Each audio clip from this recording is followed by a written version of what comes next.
brought to you by the Chism Channel and TCC Productions.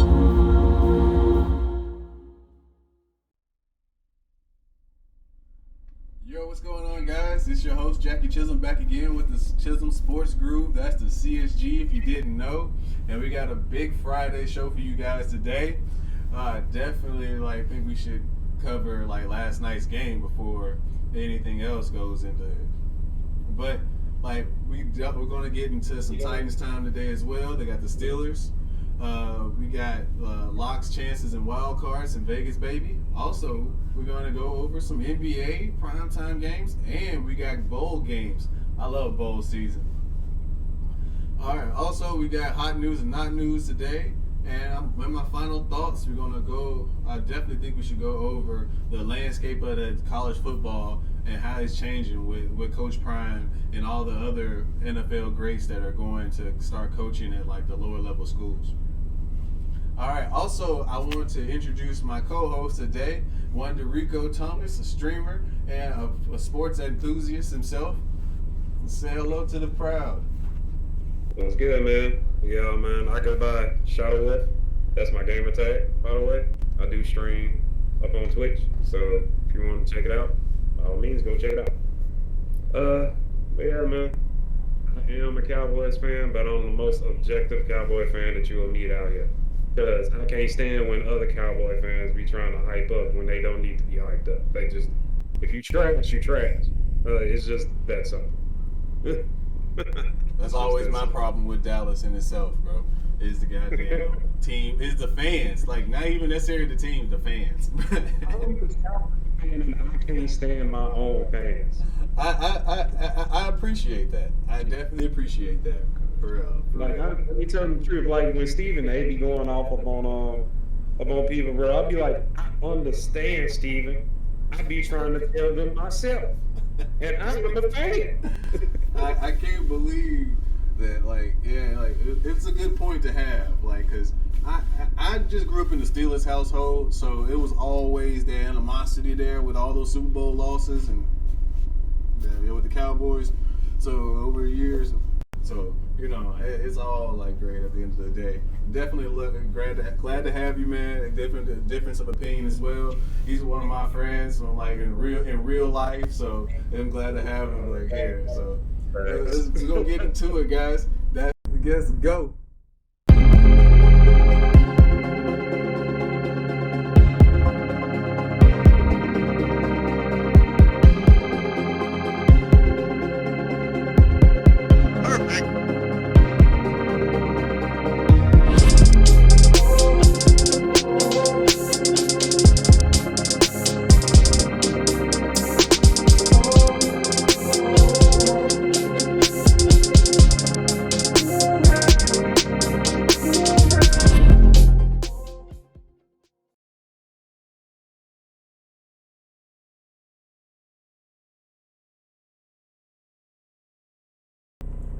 Yo, we're back again, guys. We're definitely going to talk about that game last night.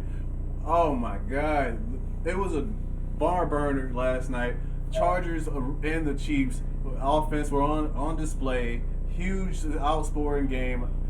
Going to overtime. 34-28. Chiefs in that one. Actually stretching their division lead to a 2-game lead over the Chargers now. Giving them 10 wins on the season, even with the ups and downs. They're right there in it with 10 wins. All right, did you catch that game last night? Man, I caught that game last night, bro. I was looking what the Chiefs was at the beginning of the year and how terrible Pat was playing. That defense is crazy. It's crazy that it's crazy that they right back at the top of the NFC. They went from being at the bottom to at the top. Yeah, they definitely turned it around, but I felt like it did too. It could have though, because so many injuries and so much is going on, turmoil in every team this year. It's turned around. Once they get healthy, it was. It's you thought last year was bad for injuries. This year is bad for injuries. Man, did you hear the craziest, stupid stat ever? man, the Titans have used more players in 12 games than any other team in NFL history through 16. Man, that's just crazy. Yeah, like That's it's been wild. But last night was ridiculous. Like the stars came out to play. Man, like LA was a perfect place for the game. Oh my God, Justin Herbert and Pat Mahomes did not disappoint. Who did disappoint was the coaching staff for the Chiefs for me. I mean, I'm sorry, Chargers. Like, you kick the field goals. Take your points. They're not the team that they were. I mean, the amount of idiocy that I saw last night was unreal. I was like, bro, why are you going for it on fourth down so many times? It's not working. One of them was so bad. One of them was so bad, they carried the man off the field. Man, I was sad for that dude, bro. Man. And then what made it worse, that was like the first series that they had. Yeah. And I was like, Kick the points. it should have been a touchdown. It would have been a touchdown if he didn't get hurt. Yeah. It would have been a touchdown if he didn't get hurt. Yeah, but take the points, though. You don't put the man in the position to do that. Like, I can't believe he was the in the coaching staff. if you know who Darnell Parham is, he played in the AAF, and so he's scratching and clawed his way to get into the NFL. Man, so when you get in a position of fourth down in the back of the end zone and they called your number, bro, you're gonna do whatever it takes to get that catch, including using your head to try to balance you, which he should not have. But at the same time, you don't put him in that position. Just take the 3. That's me though. I feel it up on that play to go for it because that really would have been a touchdown. But all the other plays after that, still going for it, I'm like, bro, take the point. Just take the points. Shoot. Even at the end of the half. Like, at the end of the half, I was like, bro, why? Why not take the points? Yeah. Just take the points. Yeah. I mean, I feel like the old Chargers are back, to be honest with you. Like the days of crumbling at the end of a season, the end of games, making risky plays to try to win it all instead of winning a game. Like it's back again, and I love to see it. I said I love to see it. I love to see it. If it was not for that dude that I can't stand that is a Chargers fan, I would have been disappointed for the Chargers. Disappointed. Till he says that he's no longer a fan, because if he say he a Dallas fan, I'm going to go and find him and shoot him in his face today. Like, No don't rub. lies. Don't rub. No lie. Gotta do. Gotta do. But anyway, man, that game was crazy. The QBs, they did their things last night, man. Like, that was an amazing game. All said and done, it was amazing. But Travis Kelce, bro, that's a demon. Yeah, and I honestly don't think that like there was like too many points in that game where you had the opportunity to take the turnovers or the crazy penalties that the Chargers keep putting themselves behind. Like that was more. I feel like that was more of a Chargers loss than it was a Chiefs win. Even though Travis Kelce did show out. Travis Kelce was a monster last night. Like, what was it, 110, 100 yards, 191 yards on 10 receptions and 2 touchdowns? Yeah, so he was a monster last night. Tyreek Hill is still fast. He fast. He's fast. He's fast. Yeah. So Mecole Hardman, he's not as fast. He's not as fast. But you got some demon speed out there.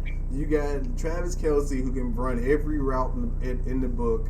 Like it's scary to see when they get healthy what they can do. And at the end of the game, did you hear what Travis Kelce said in the end zone? It felt like I was 21 again. That's the scary part. Like, he's 33, so imagine the bumps and bruises that will never heal. Like, you know what I'm saying? Like, it's crazy. I love the game. I love any game that goes into overtime, especially on a Thursday night. What else am I gonna do? University of Memphis ain't playing. Shouts out to Penny. Oh man. Hell no. So like I anytime you can get an overtime game like that shows out like that on a Thursday night, it's gonna be amazing. And now especially when the part of the season like where we're getting Saturday games now. Like there's no more college football, like except for the bowl games, but like you get Saturday games now for NFL. And we got some good ones this Saturday.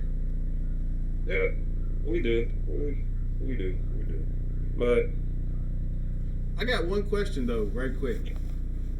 Since now that the Chiefs are now 10-4, which now they're a half a game ahead for the number one seed over the Patriots and the Titans. If those two teams, respective teams, were to win their games, they would resume the number one and number two seed in the AFC as well. Do you think that the Chiefs are able to capture that number one seed and keep the pace that they're going? Well, they won. They passed 7 games, so they on the road right now, man. So I would say, yeah, they can do it. They definitely can do it. If you had to put a number 1 to 100 percentage wise, like a 70, I give them like a 70% chance. Okay. I have to give them like a 70% chance to actually do it. But if the Patriots are who I believe they are to be, then the Patriots will have a one seed. It's a chance they'll be too.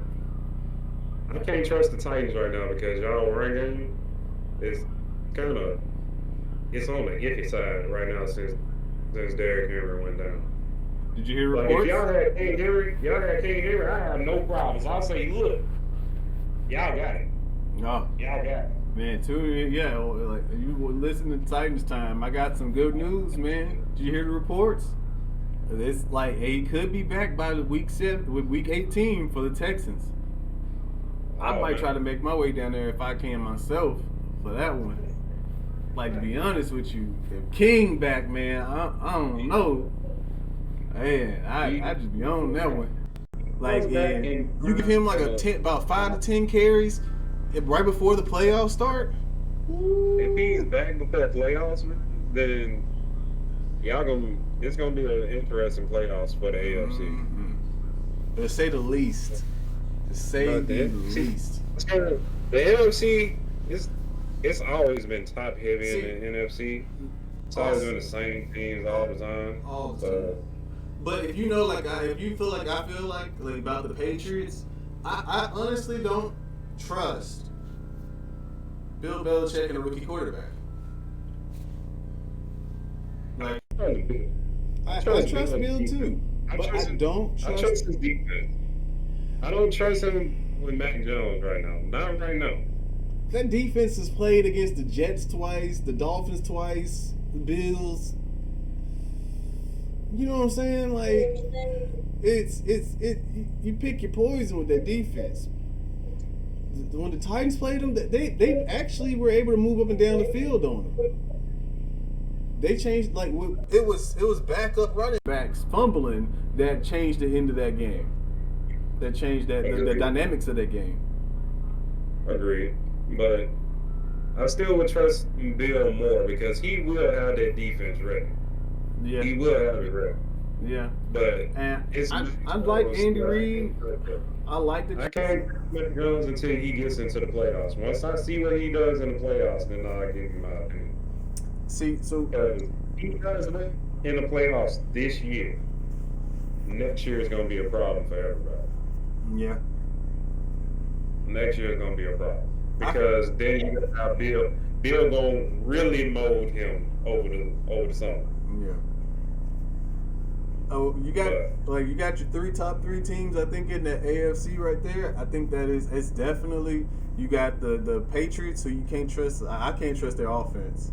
Their defense is legit. The Chiefs, you can't trust you can definitely trust their offense. Their offense is legit, but their defense is like their offense is finally back to normal. Yes. No, the defense is coming alive, but the Chiefs' defense have always been like that every year. They put too much money in offense. At the beginning, they be bad at the beginning, then as the year goes on, they get better and better. And you just be like, you can't get burnt that many times, man. You know what I'm saying? That's why you can only get burnt an infinite amount of times, and be an NFL player. Like, you know what I'm saying? Like, at some points you be like, bro, I'm not gonna get burnt on this one again. Not again. Like, yeah, it may be the first 13 weeks, but not this one. I can't lie, man. Mahomes not good in the first half. He was terrible. No. He was terrible. Yeah, he was absolutely. At the end of the game when he missed that throw wide open. I was like, bro. I think that he's dealing with something. Like, and there's no reports, and you know they're not gonna say nothing. But I think that he's like, there's some nagging like soft tissue injury or back injury from that. He's just like he's not getting over right now. Because it's definitely like if you see the way he runs, like you know what I'm saying, like it's weird, but he definitely straight up. It is like it's like he's pushing forward like that, so it's like his legs is kicking weird. So I'm like, yeah. Hey, man, it's like, hey, you better get on. And you know, like I said, if he was healthy, he would have ran that jump in for a touchdown. I would have just, it's over for him. Yeah. So I really think that there is something that they're not telling us. Like, I'm not an insider, so I'm just only speculating at this point. To be honest, I think it's the same thing with Dak too, man. I think his calf is bothering him back all over again. Yeah. I really think it's that because when you coming back from that, like, you got stuff around it that's got to like get stronger too that you didn't use. Yeah, like when you injure something. I think more so at the beginning of the year, he was fresh, like really fresh. But since the season got deeper, he's starting to get tired, and he needs to sit down. He just needs to sit down for these last 2 games. Yeah, that's what I believe. I think the y'all got the division, so it's not even with risk like pushing it. I'd call Hardy back and like get him some touches. Dowdle, if he's healthy, get him some touches and just roll, man. Like sit CD, sit Amari because he's stay injured, and try to get Gallup back. He'll go out for like a whole 3 series, come back into the game, catch something crazy, go right back out, to sit down some more and come right back in to catch something else crazy. It's like, as long as he be able to sit down for the ball, he'll come back out and he'll catch something just amazing. You'll be like, oh, okay, he all right. No, you're not. No, you're not. Nope, he out. He already on the sideline. Coach. I need a second. I need a second. No, I'm not hurt. I just need a second. Your second turned into 10 minutes, bro. The quarter's over. Yeah. I got next quarter. I got it, coach. We're going to sit you the rest of the game. Get me back out there. I'm ready. Like last night when Tyreek just at the beginning of overtime, when I saw that he was up on the sideline, I was like, bro, is he all right? Is he gone? Is he gone for the rest of the game? Nah, he went on outside. First play coming back. Boom, first down. Just nah, like when you get to overtime, like you gotta catch your breath, man. Catch breath and unguardable in so many ways. Oh my god. It's like his size just like his athleticism doesn't matter. Like he can jump over you. Like he can run around you. He can run under you, over you, around you. Like it's ridiculous. And he finally put it together. He's been putting it together. It's ridiculous. He's a cheat code. He's a literal cheat code. He really is. I just show you that like motherfuckers don't know what the hell ever the fuck they talking about, because like apparently he came out of nowhere type shit, went to West Alabama, like was under recruited, and now look at him. Yeah. A lot of folks don't know what they be talking about, bro. It's just, I'm like, what are y'all looking for that y'all thought that this person was bad? It's like, yeah, what was it like? You know what I'm saying? Like you thought this was like, and then it's also like it's also how people use people as well, and how you develop it. Because like he definitely was fast, but you know he had to develop route running a little bit better, especially on the short and intermediate stuff. Like he can run a post route no matter what. You know what I'm saying? He can run a post and a go probably from day one. They told him hit 15 yards and then just cut across the field, and he's like, oh, okay. But I'm like, Tyreek has track speed, football speed, and in-game speed. It's just what can you do? Just hope he stay healthy. Just hope he stay healthy. That's all you can say. Knock on wood. No, it's like if you're on a team, is he hurt today? Is he playing today? Because if he's playing, coach, I'm hurt. Coach, I'm taking a sick day. I don't want to play. He's the smallest person that you gotta dive at their legs. Because if you go up high, he gonna make you miss. He gonna make you look stupid. He gonna stop on the dime and go around you, and you gonna be like, bro, I swear to God, I grabbed that nigga. I swear to God, I grabbed that nigga. I swear to God, I grabbed him. I'm like, that's the sad part, bro. Like he can stop on the dime like it's nothing, and then pick that same speed back up. It's stupid. It's not like fair. It's really not fair. Humans not supposed to move that fast at that, like with pads on and then cleats as well. Like, think about that too. Imagine if he was like, imagine we were just like in the yard. In the yard, bro, it's unfair. Bro, he'd be like a quarter and a half faster. Like, oh my God. I'll be like, he always on my team. I'm like, go ahead and right quick. I promise you, it will get there. It will be there. You will get. Run a post this time. Like, catch him off guard. This time run that post. Go ahead and get him over there. Really, you can you could put him, like, if you put him in the right position, like from on a slant, he going to the house. He's just gonna cross the middle, and like when he come out the other side, boom. Who gonna stop him? Like, there's no angle you can take. But we got to talk about how the Chargers defended that last play, bro. We just have to understand, bro. They took worse angles to try to stop Travis Kelce. Did they touch him? They took. did they even touch him? They didn't even touch him. That's what I'm saying. Like, I was like, damn, did y'all touch him? He didn't touch the man, bro. No. Like, he ran. Wow. 4 defenders that was right down the middle of the field and untouched. It's not a bad defense. Like, that's the even wild part. Like, it wasn't defense. It was just they took angles. The angles that they took at him were just bad. Oh my God! It was perfectly covered, but that's they took angles. It's prime time Chargers, bro. Like that. It's the bolts on the side of the helmet. Like trip them up or something. Like Static Shock just like just shocked them a little bit, and they were like. I don't know what's going on. And they need to get shocked after that. Like you give up a hold to the Chiefs, bring it back, and give them the momentum at home. Bro. That's some Chargers shit, man. Take points when you. That's a lesson for everybody out there. If you playing Madden, if you're playing in the NFL, if you playing flag football, take points when you can.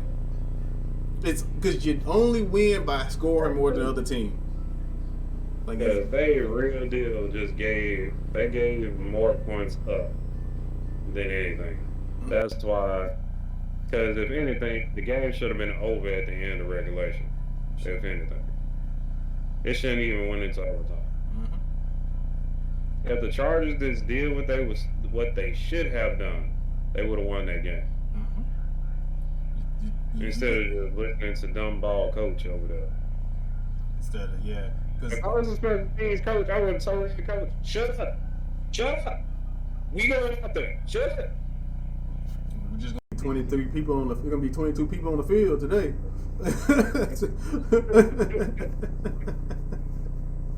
Exactly, bro. Because that's just.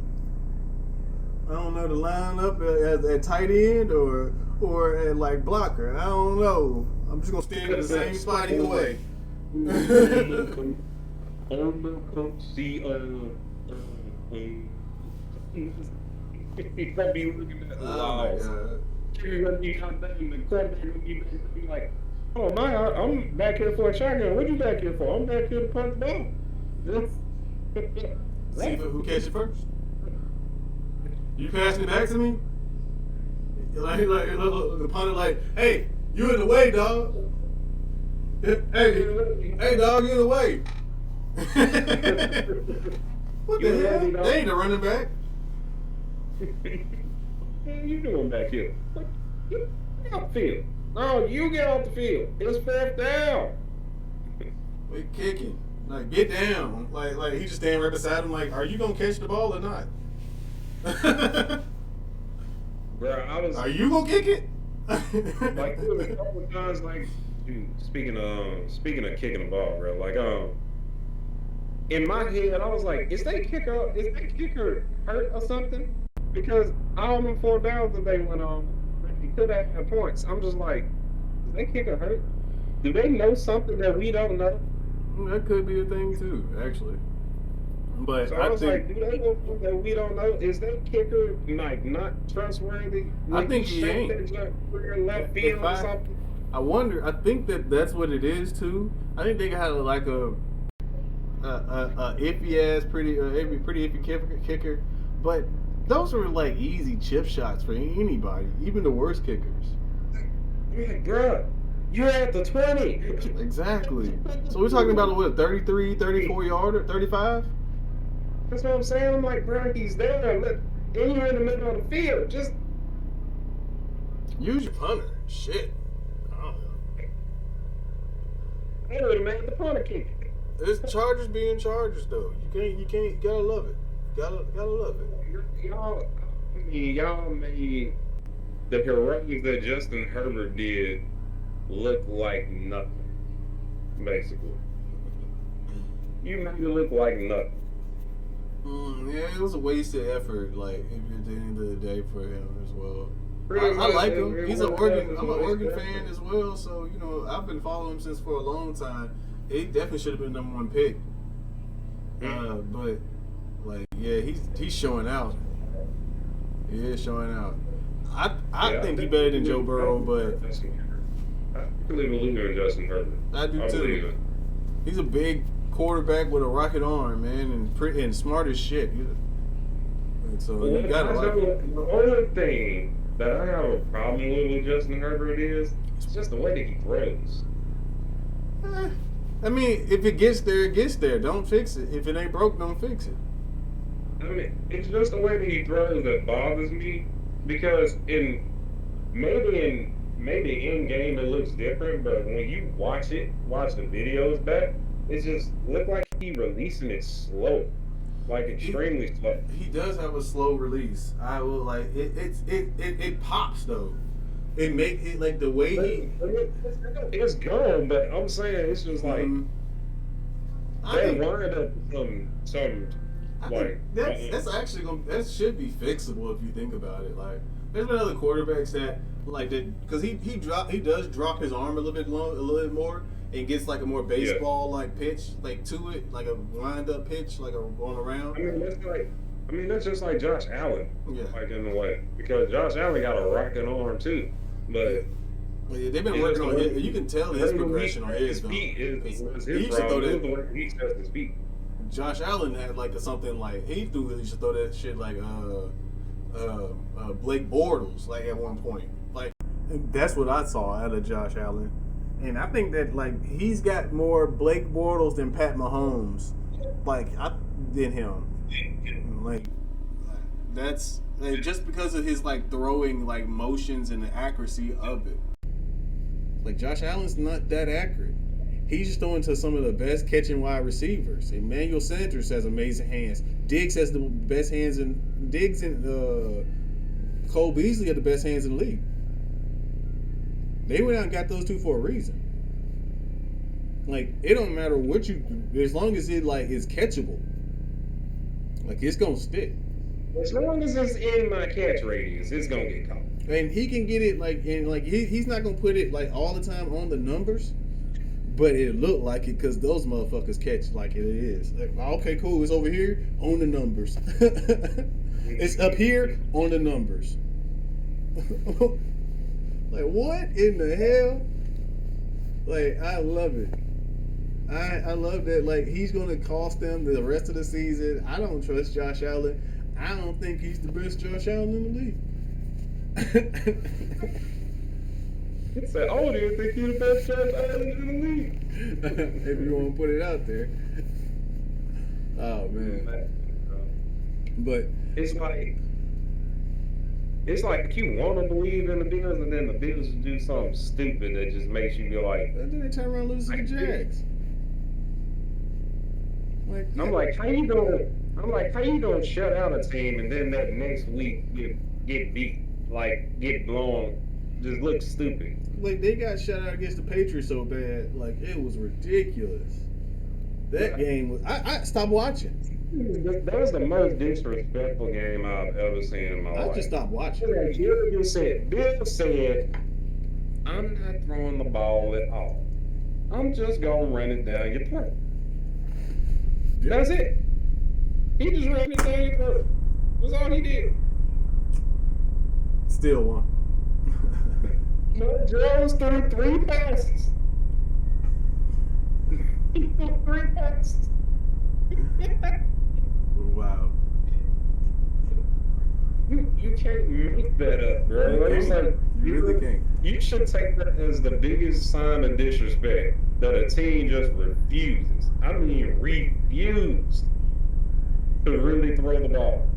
And I think Mac Jones threw the ball 3 times in the same series and didn't throw it no more. No. So I think with this, like right there, we definitely should like take a break right quick, transition into like how we feel about these games coming up this week. Man, it's a crazy week. Week 14, week 15, week 15, man. Woo! All right, guys, we'll be back.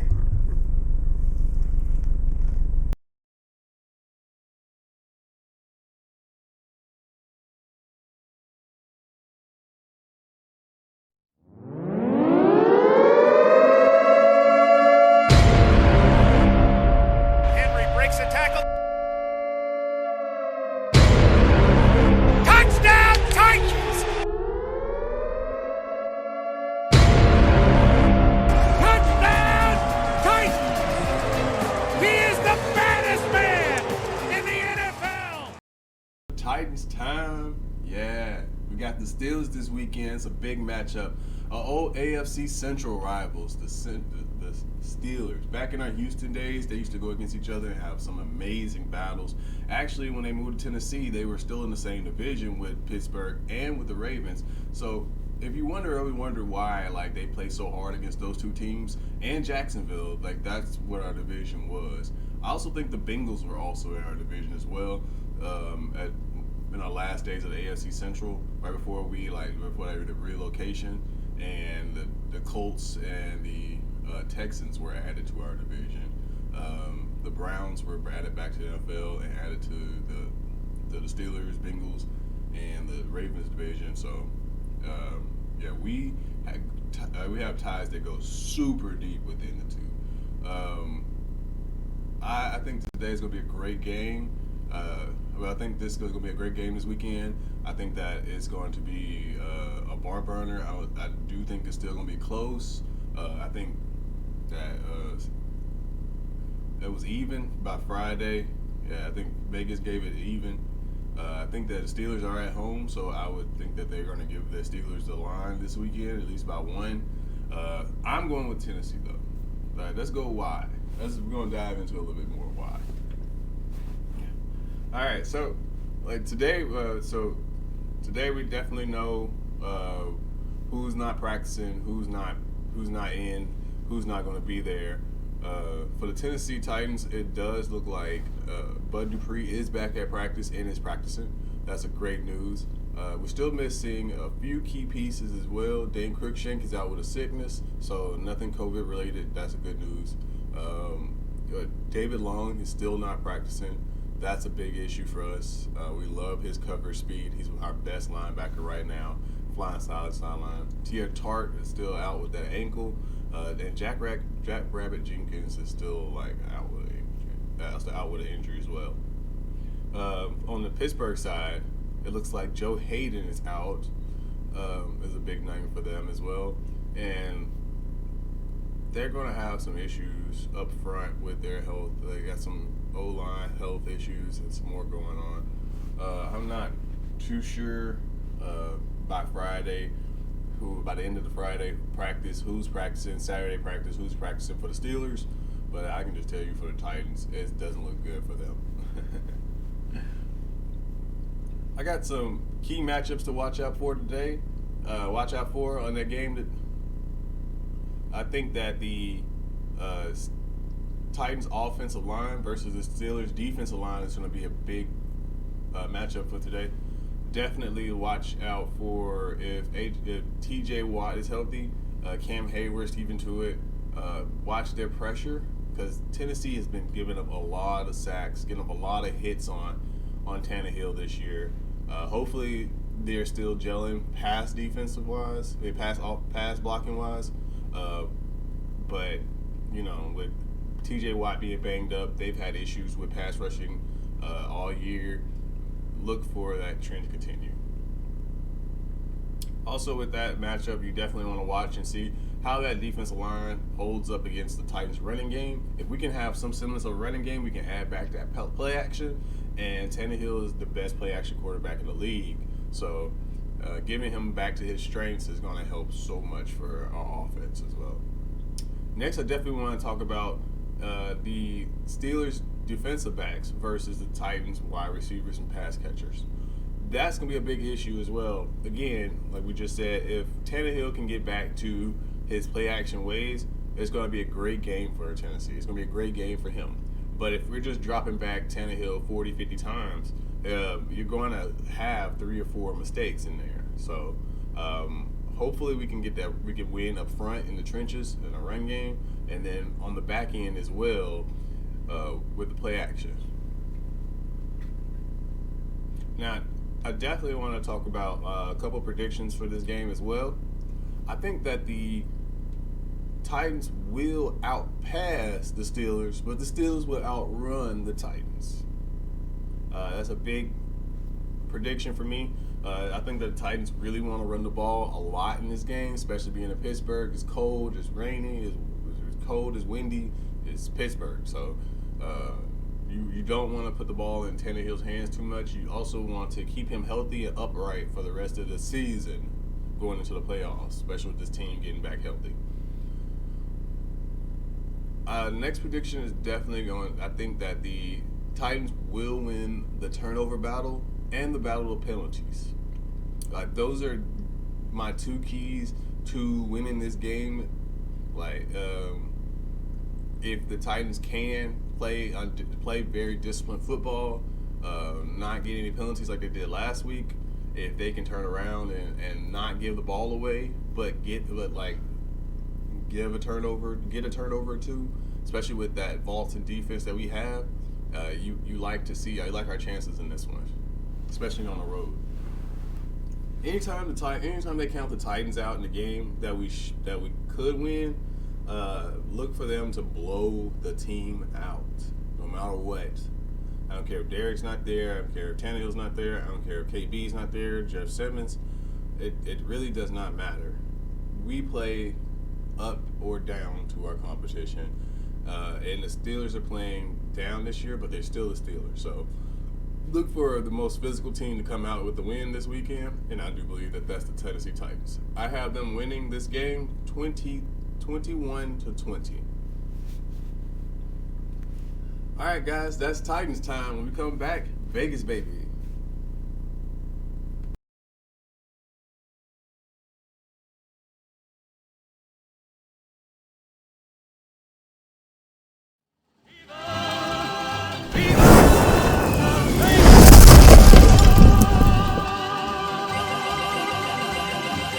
Vegas, baby, Vegas! Yo, welcome back, guys. Yes, Vegas, baby. Yeah, it's the segment where we go over the locks, the chance, and our wild cards, and respond with the good, the bad, and the ugly of whatever we can bet on this week. Today, we definitely got a lot going on with Week 15 in the NFL. We're gonna start there before we get into some more prime time and some bowl games today. You ready to get it, Rico? Let's go. All right. All right, guys. So we're gonna start off with my locks for today as well. I definitely got the Cardinals minus 12.5 over the Lions. I got the Bills minus 12 over the Panthers, and I got the Bengals minus 3 over the Broncos. I honestly do not think that the Cardinals are going to come out with anything less than smack the crap out of the Lions after losing to the Rams the way they did last week. I also think that the Bills are going to respond in a positive way just because it's the Panthers, and I have not the slightest clue what's going on down there. I also think that the Bengals, with such a small line of 3, are definitely going to cover that. I don't trust the Broncos at any point in time. No. Whatsoever. They wins this year have been an abnormality. They went on a 3-game winning streak. Started the season and did nothing else since. All right, you want to go over your locks for a chance? You got anything rebuttal about that? Anything to say? Man, I got no problem with your picks, man. I really don't. But of course, I'm gonna go with Dallas. Dallas is finna just straight Smith McDaniel Jones up in his freaking mouth. We finna just leave him there up on the ground and thinking and contemplate about his life choices right quick. So, but I got them winning by at least 12. If Daniel Jones played. Yeah, by at least 12. More than likely they gonna win by 20, I think. But at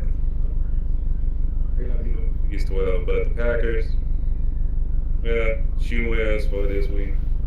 And the Cardinals, of course, like with you, of course, they finna just destroy the Lions.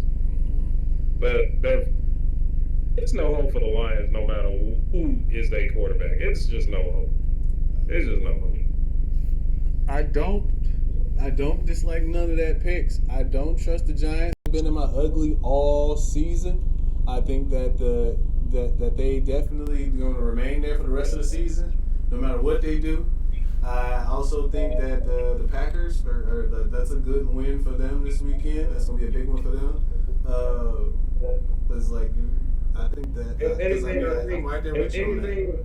I know that the Packers will win, but I think it'll be closer than what people think it will be. See, that's what I think. I think it'll be close. Going right into my chances for this week as well, I did have the Packers covering their 6.5-point spread. So I think that they're at least a touchdown favorite on that one. I also have the 49ers actually covering their 9.5-point spread against Atlanta.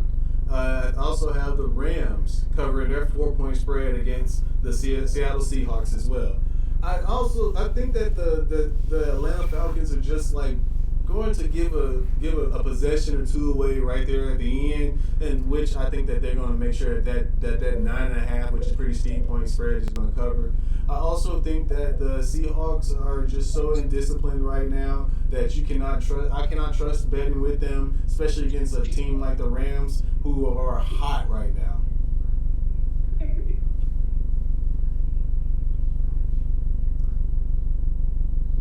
Bro, that's crazy, bro. And but as far as my chances for the week, like I definitely will give them and give the Eagles a chance. Go ahead and just destroy Washington. But my next two picks will probably be the Jets and the 49ers. I guess the 49ers defense is still top tier, which means you at least still have a chance.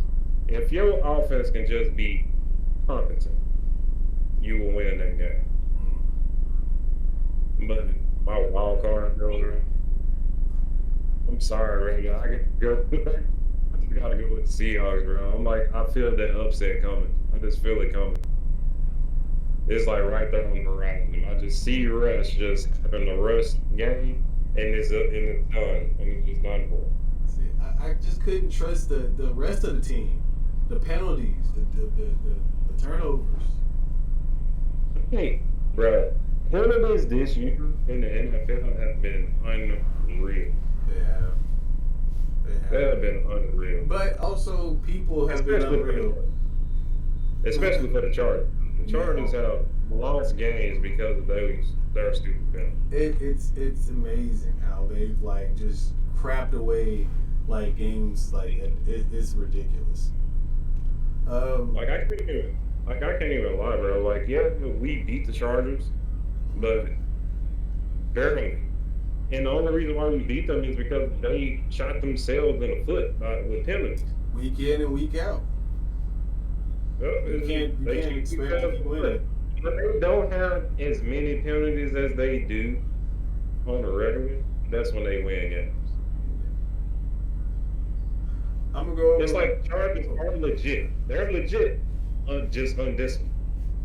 They are like it's a rookie coaching staff. You're gonna like, and they just like they had a rookie coaching staff before that.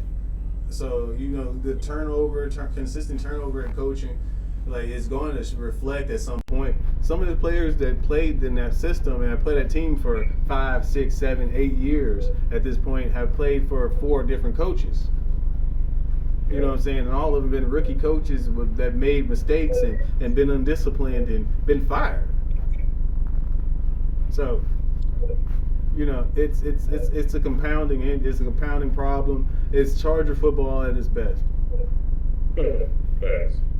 For my wild cards, I got some good ones for you. I think that the Browns are not only going to cover their going to be a plus 3.5. They're actually going to win that one. I also think that the Washington football team is going to be a little bit closer to the Eagles than most people think, and they will be able to also cover their 12-point spread. I think that's a touchdown game, so 12-point spread is just out of the question for me. I also think that the Saints are going to win this week against Tom Brady and those Bucks. I'm just joking. I don't think win. I really don't think win. But it's an 11-point spread. And I think that they definitely will cover that 11-point spread, and it's going to be a lot closer than that. Sean Payton has had the Bucks number in the past couple of years, so could look for that to continue, especially since Tom Brady's playing the way he's playing. They had Tom Brady's number. They just had Tom Brady's number, like unreal. Guys, I love to see it. But in the playoffs, they couldn't do nothing. They couldn't do nothing with it. In the playoffs. Nah. It's like Tom, like they gonna need to use this as fuel during the year. Because we gonna make the playoffs, and I'm just gonna trash them up in the playoffs if they make it. And since they really not gonna make it this year, because the Saints have too much injuries going on to even be relevant right now. They do. If they had all their players, man, they'll be contending too. I'm not putting it past their defense and like a couple of turnovers. The way that the defense, but the offense, like for years, the Saints have been like one of the most balanced teams in the NFL. Yeah. So, with just being reliant up on one side of the ball right now is not good for them. So, Yeah. it's just not good. But you can get a couple of trick plays, and you just need to outscore your team this weekend, especially since it's a division opponent. You've seen this lineup more than any other person, any other team that's ever seen them, because you see each other in the playoffs as well. So I mean, like it's gonna be a good matchup. I feel like this weekend, and that's the only reason why I think that a 12-point, 11-point spread is just too much. I would capitalize on that quickly. All right, well, we're gonna go straight right into some NBA right quick as well. We got some good games on this weekend. Yeah, we definitely got the Warriors, and we got the Warriors traveling to Boston to play the Celtics. We also have the Nuggets traveling to Atlanta to play the Hawks, and tonight we also have the Lakers and the T-Wolves. I'm gonna run mine off. I got the Warriors, I got the Nuggets, and I got the Lakers. I got the Warriors, I got the Nuggets, and I got the T-Wolves. I don't trust the Lakers. The Lakers are nothing to trust. They're really not. Right now, they're one of the most inconsistent teams. But I want to see Isaiah. Like, give that man some time on the field. He gonna cook. Like, let that man roll off the rip. He don't even need to show up to practice. He ain't even need to. He just be ready. He already in Minnesota. He's sitting right there in Minnesota right now. Like, he already got his jersey on and everything, all ready to go. He like, nah, I play for the Lakers. I'm back. And he give that man some shine. Like, it's the greatest. Like, we got to, like, we definitely got to talk about it later. But this is one of the greatest comeback stories ever. Man, it's about time that he was back, bro. It was just like, bro, this man was up here dropping 40s. 45. Dirt. He was doing the G League dirty. Just dirty. He did. I was like, just because and the main reason why he keep on getting basically moved out of the NBA is because it's like, that's literally the only reason. But he still can get buckets. He is a bucket. He was still going to get you some buckets. He is a bucket. He's a walking bucket. But I mean, even to this day, Carmelo is still a walking bucket. Hell yeah. I mean, some of them people just always going to be. You got Jamal Crawford, who needs a home too. I'd love to see him come back as well. Jamal Crawford gets back in the league, bro. The league gonna be fun, bro, because he just gonna make people look silly. Bro, you think Kyrie and Steph was making people look silly? Jamal Crawford gonna make them look even worse. He played like a year ago. Like, if it wasn't for like the NFL COVID stuff, like, he was in the league again. Like, and he's just been doing his own thing, really. And I'm proud of him. But I don't know if he retired or not, but I know he still got it. Oh, he definitely still got it. My man, he did an interview. I forgot if it was an interview or a documentary. But my man said, I still got basketball moves that I never even used yet. Mm-hmm. He's like, he said, my bag is still deep. I can still go in it. Mm-hmm. And Jamal still look young, bro. Like, he's like 40-something right now. 42. Like, and he still looks extremely young and hasn't lost a step. He hasn't lost a single step. I don't think he has. So just imagine him going back in the league. To be real, man, he would have LeBron looking stupid if he guarded him. Oh man, that's gonna have to be a topic that we gotta talk about at a later time, man. Because I think that, like, I'm gonna look into it a little bit more, and I'm gonna come back with 3 teams that I definitely think that should sign a Jamal Crawford. Again, and like, but I'm gonna give a little more insight about it, because I want to make sure that he listening to this. If he listening, Jamal, hey, we fans, bro.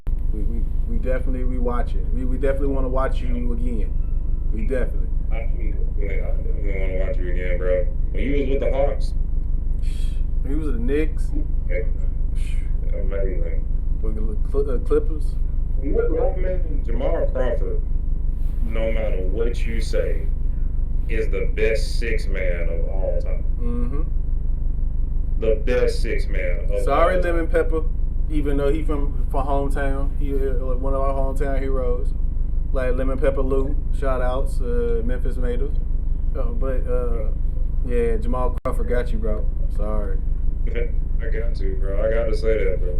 It's just unreal what that man can do. I mean, Lemon Pepper Lou, close second, man. Close second. Agreed. He's a bucket too. But yeah, we're gonna get into like the games for Saturday as well. Like we got the Knicks traveling to the Celtics. We back with some Celtics games as well, and we got the Cavs with the Bucks. I think for the Knicks, for me personally, put them back on the clearance rack. I agree with Perk. Like put them back on the clearance rack. They clearance. That mean I'm not finna pay $25 for these piece of shit shoes. Like, you know what I'm saying? Like, I'm just gonna put them. I'm gonna wait till a later date because I think I can get something better with my money any other time. Like, I'm actually gonna go with the Celtics on that one. Plus, the day before that, they had the Warriors come in there. So, like, if you see the Warriors, and then the very next day in your home court, you see the Knicks. Oh. I got to guard Steph, then I got to guard like the Knicks. Oh man, I'm finna show out, bro. Cause I just got embarrassed in front of my kids the day before that. So I ain't got no kids, but you know, even then, like I feel them.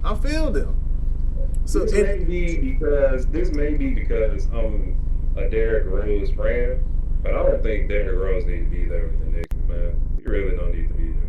They don't use him like as much as they can use him. They don't use him enough, bro. They don't use him enough. Cause for a good minute, like shoot, last year even, he was the main reason why they was looking legit for a while, bro. And now you gotta limit his like minutes through the year, through the season, regular season, because there's so many games, and you know his like injury history. If nobody else know about his injury history, Tibbs should know. Tibbs know. And so it's like I know that because one, I'm a Bulls fan. So of course I know his injury history.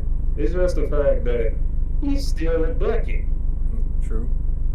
He is still a bucket. Yeah, you know I'm University of Memphis all day, so like yeah, he was there like man when we was in high school.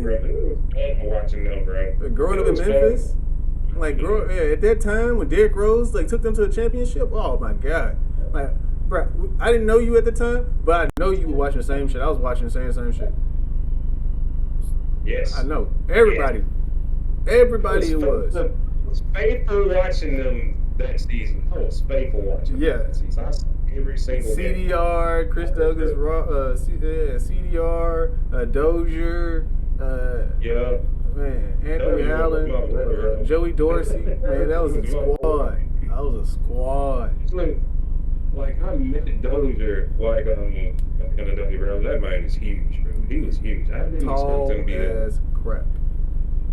Yeah, sad to see they really didn't do much more than the NBA like that they did with that team, but they were ridiculous. Those were ridiculous seasons. Oh man, so. Next game though, like I got a hard one here, man. I really like the Cavs at the Bucks. The Cavs been playing amazing this year. I think they're actually a game behind the Bucks right now. Like they are up there. I think their record right now would be 18-12 at this point, and the Bucks record would be 19-11. So they're like, I mean, the Cavs have been right there in it all year. Evan Mobley, it looks like rookie of the year off the gun. Like it's a turnaround and an admiration in my mind. But I'm not gonna bet with him. But I'm not gonna bet with him though. Let you know that I'm still going with the Bucks. But I'm keeping my eye on the Cavs for games down the road though. Like the games that they should win, they are winning. Yeah, like, they are, man. I have to. They're not an easy win anymore. Let's say that they are not an easy win anymore. Not this year. They are not an easy win. They're playing some defense. Hold on, hey, Sexton still injured? Ain't Sexton still injured? Yeah, he's still locking down. Yeah. Yeah, Darius Garland's balling out. He's from Nashville. He's from Brentwood here, like outside of Nashville. Like, yeah, like so, like. Yeah, Garland is crazy, man. His highlights are unreal. Man, again, Mobley's good. Kevin Love done woke up. He finally woke up from a long sleep. Yeah. I mean, like, you had to pay him enough to do all that crap. You can't lose that much after winning in Cleveland and then go play in Cleveland afterwards. Like, you know what I'm saying? Like, that's depressing.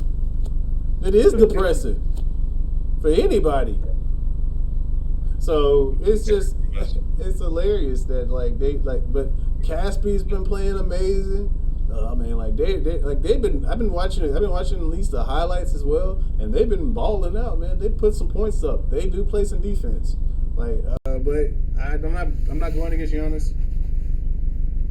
Not tonight. Not tonight. I think Giannis is listening at some point. He gonna be listening. Like I think that Jackie was against me. I'm going to show him wrong. Oh no. Don't prove me wrong like you did in the finals, all finals against my Suns. He like, yeah, you didn't hear him in the post afterwards, man. You didn't hear him after they won. He was like, yeah. Jackie was talking shit about me, like I can't shoot, so I just went to the hole on his ass, like on the ass. I was like, did he really say Jackie? Who the fuck is he talking about? Yeah, that motherfucker from Memphis. Like, oh wow.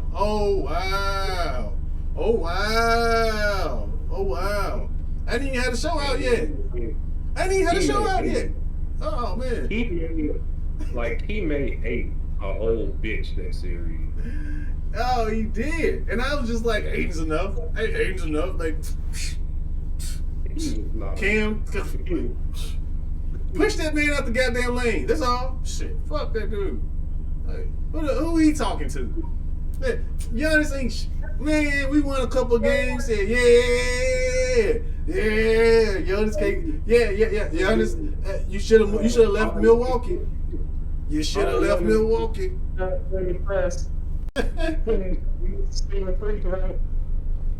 He scored 40. I'm like, we can't lose the next one. We can't lose the next one. We lost the next one. Oh, we lost the next one. Man, fuck this shit, man.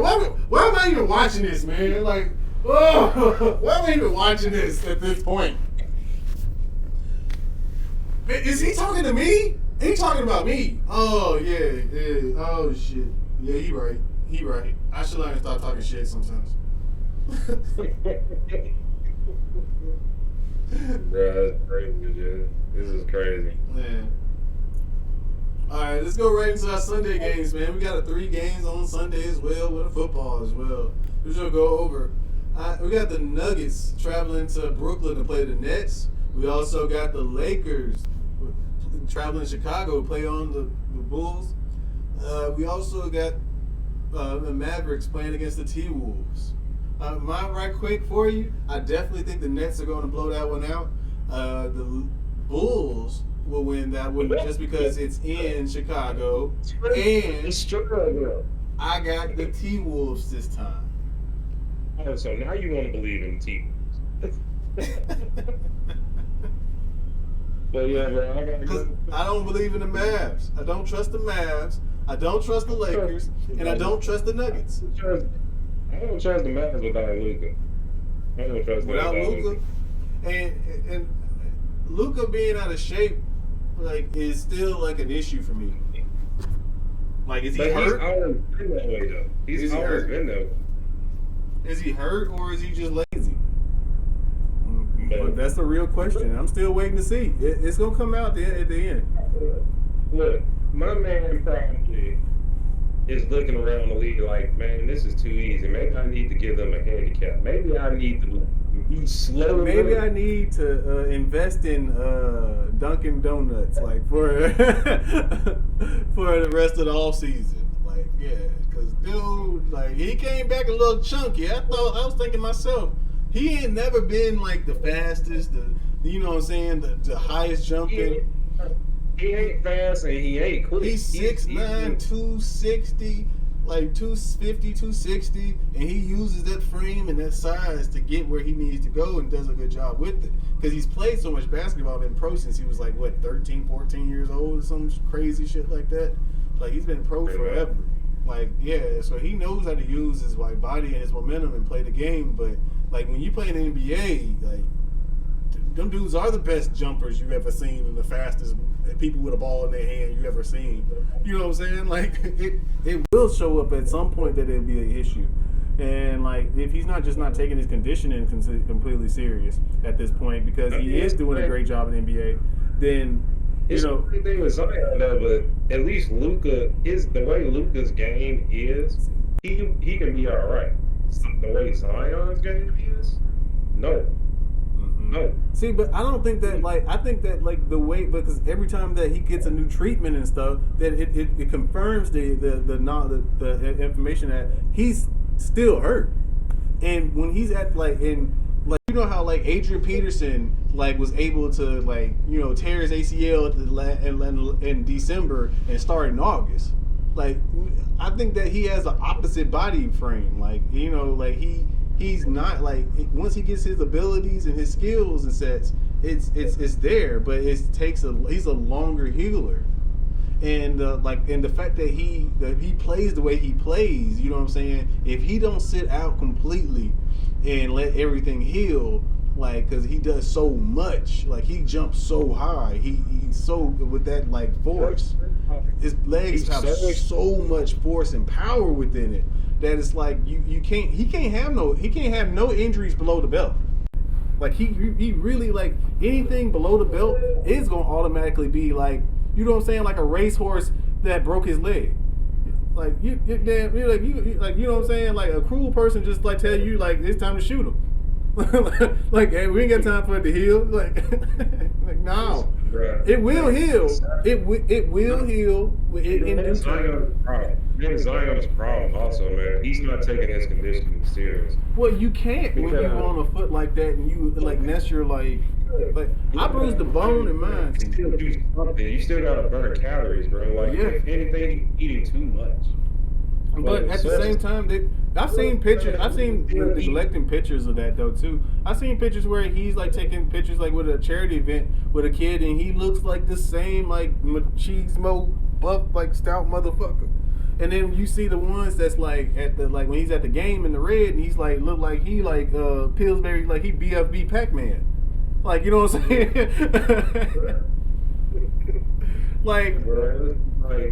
It's just crazy, bro. He has the potential to be so good. He just got to be healthy, bro. He's not even 21 yet, so I'm just going to wait. You know what I'm saying? If we get to 26, 25, 26, and we ain't got we got the same trickle out 15, 20 games, 15, 20 minute spurts. You know what I'm saying? At that point, I'm done with it. But I give him at least the next 2 or 3 years to figure his body out. Because nobody else is because who in South Carolina at that level, prep school that he went to, is going to sit there and help him physical therapy, go through his body and figure out something because that's nobody's ever seen a body like his. So you're literally you got the best doctors in the world down there in New Orleans trying to figure out what the fuck we got to work with here. What is this? Where the fuck did you come from, motherfucker? You not human, really. We got humans like this out here? When? I guess now. I mean, you gotta look at it like this, man. Zion's closest comparison is probably LeBron James. Yeah. Because LeBron, he's a different kind of breed, man. Because look how long he's played. Yeah. At a high level. You're 19. But but LeBron wasn't that heavy though. And LeBron's also 6, he's 2 inches taller. So I mean, LeBron is 2 inches taller. So and when LeBron came, to the league, he wasn't that big. He put on muscle on top on when he got into the league. He put on muscle. Like Zion came in the league with grown man body. Like he came in a Duke with grown man body. What you think? What we talking? Like, you know what I'm saying? He was grown man body at 18 years old. No, he was in high school with a grown man body. Yeah, I would have been that little kid like that's clapping hard as hell. It's like because he fumbled the ball out of bounds. Like, yeah, coach, can you take me out? Yeah, shut you down. Coach, can you take me out? Coach, can you take me out? Coach, hurry up. Like, just for this play. just for this play. I don't pull up left. Like, up, hamstring. He dunked on you. All right, dude. We're definitely going to cover. We're going to change the time. We're going to switch it up a little bit right quick. And just straight into some bowl games, man. I'm just going to rapid fire. We're going to quickly go at it and see what you think. Right now, I think MTSU and Toledo is playing right now. I don't know the score. I've been looking at it. But if you had to guess, who are you taking in that one? Only because I know who it is, I'm just going to say MTSU. I'm going to go with MT as well, only because we went to school right down the street from it. Like, we're down the road. So, yeah. We kind of know who that team is, I guess. All right. Next game as well, like coming on a little bit later today. Coastal Carolina. I think they were nationally ranked at some point. They play against Northern Illinois. They are a 12-point favorite. Who are you taking in that one? Well, my favorite player of all time, Michael Jordan, went to North Carolina, so I have to go with the Carolinas. I'm gonna go with Coastal Carolina as well, only because I've still been watching them. They got a teal field, so like it's weird and I like it. So I'm gonna roll with them. Josh Norman went there. They're like a school that's only like 10, 15 years old. So you know what I'm saying? To be at this point, winning being in bowl games, being nationally ranked. Grayson McCall just signed an NIL deal with Tom Brady, that quarterback. So I'm gonna roll with them. They're actually like on the mark down there. They got a fun team down there. I've been following them for a little bit. All right. Tomorrow we definitely got WKU going against App State. App State's a 3-point favorite in this one. I'm going to go with App State. What you got in this one? Bro, I have no clue who they is, so we just gonna go with App State. I'm gonna go with the spread because I don't know what team doing what this year, but I'm gonna go with the spread. Go with the spread. Next we got BYU number 13 BYU, who is a 6.5-point favorite against UAB, University of Alabama Birmingham. I've seen a couple of games of BYU this year. They got an electric quarterback. Actually, he's the first black quarterback to ever play at BYU. If you want to know, so I'm rooting for him. I hope that he do his thing down there. I know UAB is a pretty black school, especially Birmingham. But I think that number 13 is gonna cover the spread. I'm gonna go BYU. Yeah. Gotta go BYU. I've seen a couple of their games. Their quarterback is, man. Yeah. He is a dog. Oh yeah. Next we got number 23 Louisiana, who is a 4-point favorite over University of Marshall. We are Marshall. I actually do like Louisiana in this one. Their competition level is not that high, but I think they lost one game this year. And still only 23rd ranked. They had a bad loss at the end of the year there, but hey, it happens. You know what I'm saying? Teams come out to play, and I think that they're gonna take that and roll with it into their ball game. It's gonna be one of the biggest wins in the program history. I've seen a couple of games here and there. Their quarterback Levi Lewis is actually a pretty good player as well. I like Louisiana in this one. Yeah, I'm gonna have to take Louisiana. All right. Yeah, we're just gonna let that ride. Let that ride. Just let it ride. Let it ride. All right, man. That's Vegas, baby, man. That's a good one. I like that one. That's one of my favorite ones yet. Oh yeah. All right, when we come back, we're gonna go over hot news, not news. All right, when we return.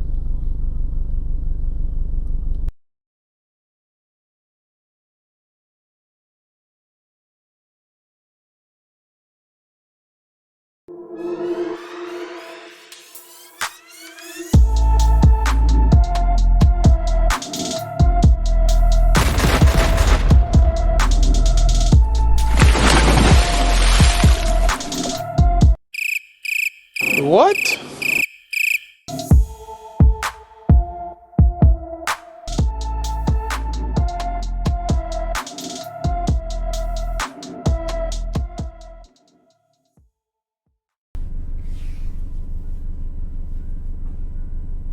All right, guys, welcome back.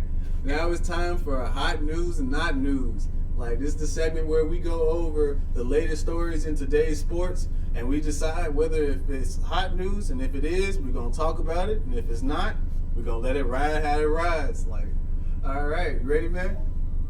All right, we're gonna start off with some with what I think off rip. I'm gonna tell you it's hot news because like Urban Meyer was fired earlier this week by the Jacksonville Jaguars after reports after going 2-11 and after multiple reports of issues within the team and organization. I honestly think that this is definitely the news because there's so much more that deeper in this story that people are not like that people are not really talking about. Oh, it's most definitely news, man. Like, he brought the coaching mentality of college to the NFL, and it does not translate well. It has never translated. Never. And the only person who had that it translated well with was Jimmy. And that was it. Jimmy was different, though. You know what I'm saying? He was firm, but he was a different breed. Yeah, he was coaching them in college like they were NFL players. Yeah. So pretty much, but like that's the only that's the difference. Like he was treating them like grown men down there. Like, and if you ever ask Michael Irvin or anybody from that era, they'll like tell you like Jimmy was like, you know what I'm saying, was like he treated you like a grown man. Like, hey, you're gonna be in the NFL. That's why I brought you here. So act like you're gonna be in the NFL. You can go, you can party, you can have all the fun and the girls and all the South Beach life afterwards. But until then, you know what you got to do. Like, you know what I'm saying? You can't celebrate if you ain't got nothing to celebrate. So that means Jimmy was a different one. But all these other coaches come in, rah. I'm gonna hype you up. Like, man, my knee's been hurting for 6 years. What the fuck you mean hyping me up for? What are you talking about? I got kids, man. When we leave here, I gotta take my daughter somewhere. I gotta take my son to the practice himself. I gotta do this with my wife and stuff. Those are grown people, and you can't talk to them the way that Urban Meyer was talking to him. Hey, did you hear the story about Urban Meyer kicked the kicker? Yes, man. I've seen that like any other. See, that kicker was good. Because any other person would have put Urban Meyer in the ground. On the ground. He would have been in the ground. Man, I'm as big as for clarity. I'm about as big as an NFL kicker. I've always been about NFL kicker or Trendon Holiday. If you want, if anybody remember Trendon Holiday, like yeah, that's about me right there. Zaya Thomas he got me by a couple pounds, but we about right there together. Yeah, and I'm about kicker size. And for Urban Meyer or somebody like 5'10", 6 foot, just a little, you do stand over me a little bit, but like for you to like to put your foot on me, to lift your foot up and put your foot on me in front of all these other grown men that make millions of dollars. And then tell me afterwards, like he said afterwards, well, I can do what I want. I'm the coach. I'm a head ball coach. He said, don't you ever put your foot on me. Like, no, I wouldn't ever say that. I would tell him, don't you ever put your foot on me. But that white flash anger would have came across. Like, especially since knowing that it was Josh Lambo, who's actually a successful kicker in this league. In a league that kicking is shit in all aspects. Kicking is terrible in this league right now. So any team would take a decent kicker. like better than the what they got coming off the street now, especially during the COVID protocol too. Oh man, like, cause so if I know my value like that, like Josh, I'm gonna square off, like, you know what I'm saying, like, hey, I mean, I wrestled before. Like, hey, like, I've seen people hit coaches. Like, hey, when especially assistant coaches, but maybe the head coach. You know what I'm saying? Maybe assistant coach was like thought he was something, or position coach thought he was like hot shit at the moment, and he like, you know, squared up on you, or he like did some like disrespectful shit. But and you would stomp his ass in. You know what I'm saying? Like, you know what I'm saying? It is what it is until everybody can pull you off of him. But I've never heard of the head coach, because he has too much to worry about. But that's Urban Meyer, and then you come reports of he was controlling, he was dictating. Actually lift my foot up and put my foot on a whole nother man. Oh no! I took time out of my day to do that. Oh no! Oh no! Oh no! Not expecting not to fight at the end. You know what I'm saying? Like, you know, like I expect to fight. At that point. You at least got to fight me at that point. Yeah. You might as well spit on me at that point. Like, yeah. That's just as good. So, I mean, like, but the way he berates his assistants, like Trevor Lawrence is like the one thing that could have saved his entire like existence probably for me would have been Trevor Lawrence and his progression. But Trevor Lawrence has looked like shit. He threw 4 interceptions to the Titans, and that was the last game Urban Meyer was going to be there. Like, if you can't even progress Trevor Lawrence, the once in a generation talent, like, then what are you here for? You don't need to be there. If I'm but you saw the writing on the wall before it started, though. Everybody saw that this uber successful college coach when he brought couldn't in do it. Tim Tebow, Right. we wasn't going to be right. Oh man, you knew up front, because there's so many. What about those other guys that scratched and clawed and, you know what I'm saying, worked their butt off at their position to be there, and you gave a training camp spot to Tim Tebow? Exactly. At tight end. A man that's been out of the league for years. Yeah. Like, so imagine like that's a slap in the face to everybody who they had to cut before that. You know what I'm saying? And like, hey, like, yeah. I understand that the tight ends wasn't that good, but he got cut for one game. He was the first cut. He was in the first set of cuts too. So you knew that didn't work. So it didn't work up front. You knew it wasn't going to work. See, in our retrospect, I don't think it would have been much of a problem if he didn't bring him in to be a tight end. Yes. You should have at least let him be a wildcat quarterback, a backup, third, fourth string quarterback that can run the ball and be big. Just let him be that, and it would have been fine. But no, you basically spit in the faces of so many tight ends that worked hard at their position and said, "Oh no, I see he can do it." No, he can't.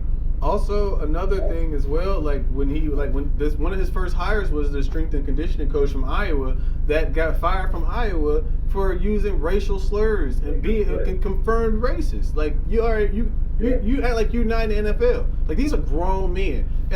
If I don't make millions of dollars in the NFL or in any league at any point in time, there's going to be some things I'm not going to take as an 18, 19, 20-year-old that's scratching and clawing to get there. So, like that, he probably do motivate people to want to run through walls to get to his ass. But you know what I'm saying? Like, you can't do that in the NFL. For you to hire somebody like that, like, showed a lot of his personality in himself. That was okay with him. Like, so that was a slap in the face to every black player on that team. Yeah, that was the biggest. It was the biggest spit in the face, bro. I mean, in retrospect, it didn't surprise Tim Tebow that he got cut, because he knew he deserved it. He knew he deserved to get cut.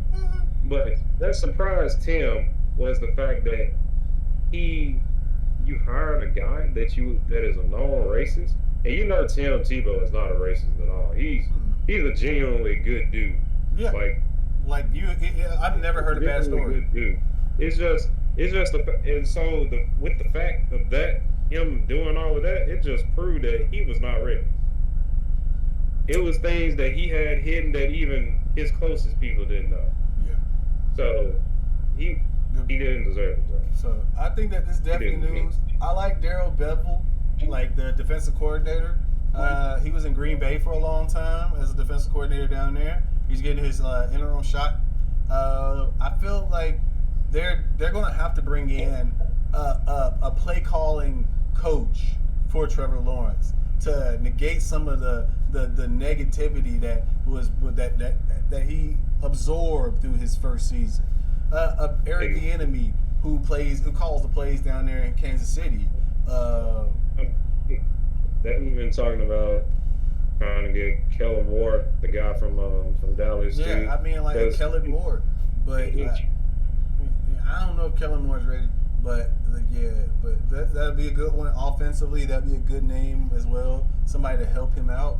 I mean, just somebody on the offensive side. They have some defensive players, and somebody who's able to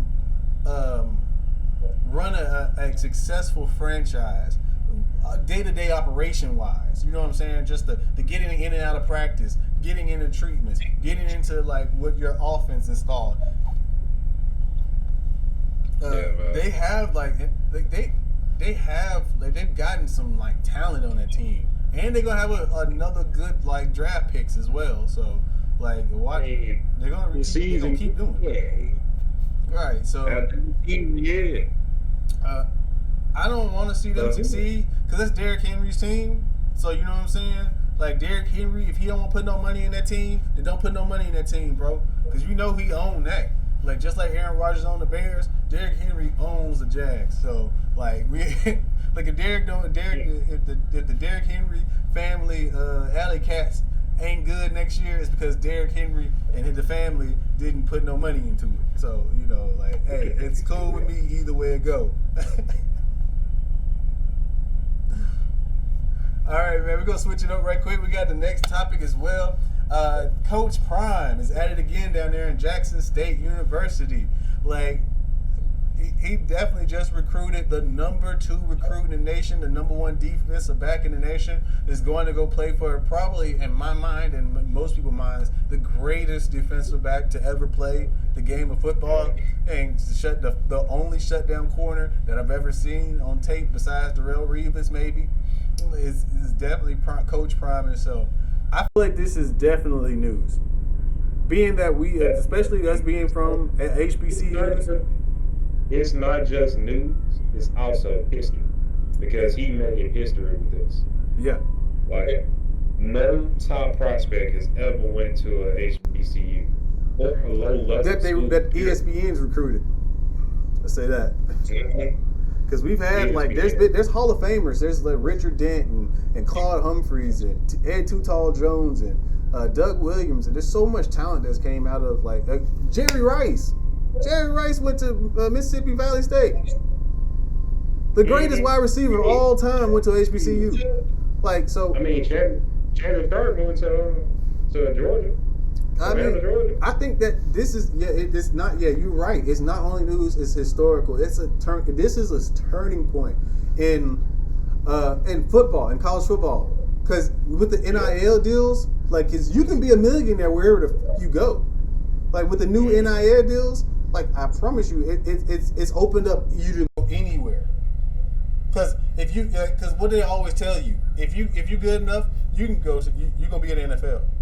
If you're good enough, you're gonna be in the pros. No matter where you go, a pro go to anywhere. Like there's a guy by the name of Philip Supernov on the greatest all-time name team of all time. Philip Supernov, tight end for the Titans. He went to Ouachita Baptist.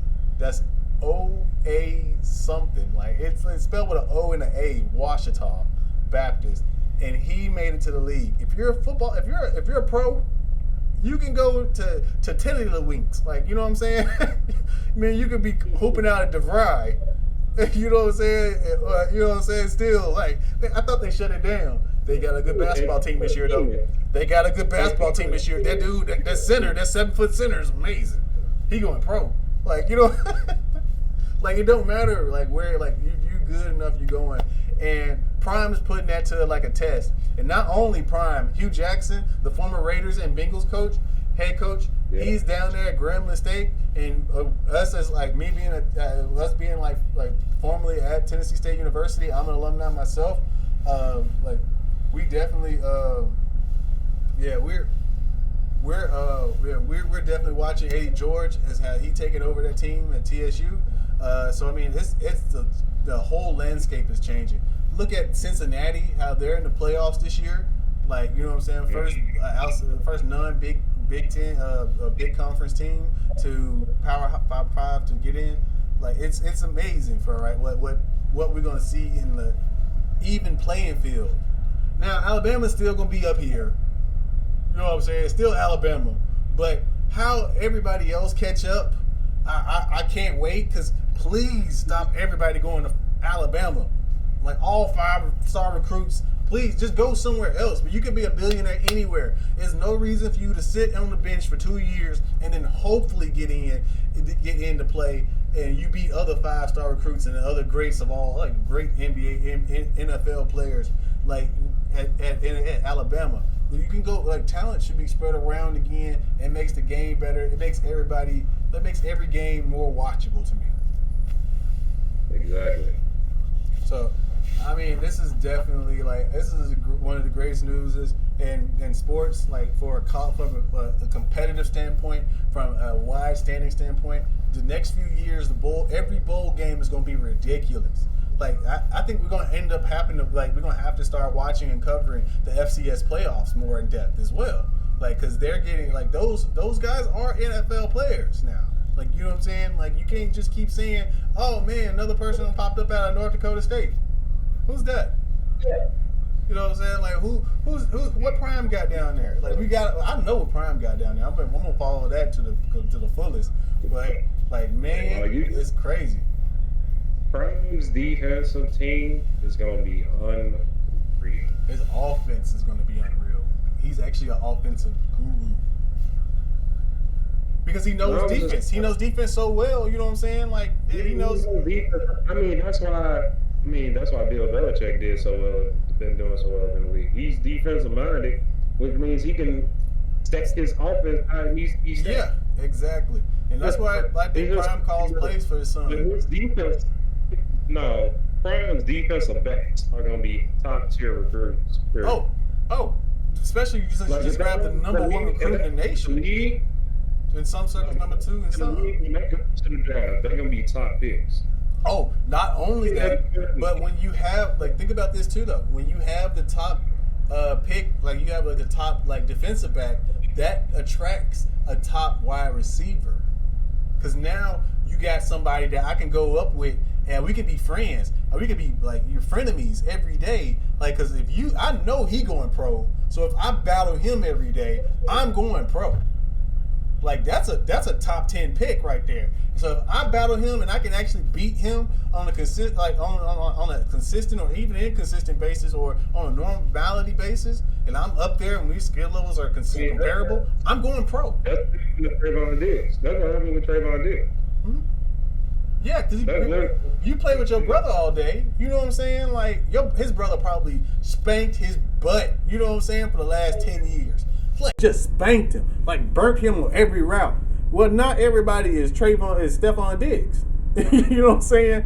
So so I've been going up against a top 5 wide receiver in the league for the last 10, 15 years, like every day in my off time and in the pro off season, and how I train and shit. Because that's my brother. You ain't him. That's a pick. That's a pick. Yeah. That's a shutdown right there. Hell yeah, you see it. But you see it though. I feel like Eli the same. It's just like, it's competition when you that close together. It's like competition breeds competition. Like, you know what I'm saying? And competition breeds results. Competition breeds competition. Competition breeds competition. So the more competitive you are, it's going to manifest somebody else's competitiveness. You know what I'm saying? It's going to stir up. And then if you really, truly are competitive, then you're going to come back full force. All day long. All day long. Hey, we're going to switch up the topic right quick as well. We're going to go right into this next one. I'm excited to talk about it. Isaiah Thomas is in the NBA. Welcome back. Woo! Isaiah. Oh my God. I need some like celebration music. Celebrate it. Like, bruh, again, we talked about this earlier in the show, how Isaiah was coming back when we talked about the Lakers and the T-Wolves game. But I think that this is like stupid hot news. He just like from a culture standpoint, like you remember the video of this man like dropping 80 in like a little Atlanta league, and like bro, like him like having the emotional breakdown that the league just gave up on him. Like, pretty much. And it's so unfair because they definitely did it. Like at his prime, he carried Boston. He carried them an entire like through the playoffs, not just in the regular season. It's set. Isaiah Thomas is the reason why Boston wanted Kemba to be something great, and realized that Kemba was not that great. And Kemba is a watch, bro. I'm sorry. Like, he used to be a dog for the Hornets, bro. He used to be a dog for the Hornets. Yeah, he a shell himself right now, but that's what happens when you're comfortable and playing at home, though, right? Mm-hmm. He a New York native, so I mean, I don't really expect people when people go home. It's always hard to see them play. Like Russ right now, coming back home and playing, it's crazy. But Isaiah, man, I think that he can still at least give them like, you know what I'm saying, 2 or 3, 4 threes off the bench. He can go 3 or 5 every night off the bench. He can give you that spark, you know what I'm saying, that couple quick shots that you need. I would put him in there with a better defensive like team as well. You know, like, because like dude can score. That G League game where he dropped 45, I watched that highlight twice. That's how good he was. Like, he came in and was like, bro, give me one shot. One shot's all he wanted, and he gonna make it. He gonna make it rock, do what it do. I have all faith in Isaiah. This is my greatest comeback story, like, of the year. Like, I hope that 2022 for me and myself is Isaiah Thomas right now. Like, 'cause, like, I got one goal, and that's to grow this channel and like into an actual channel and not just a show. But damn, I am excited, man.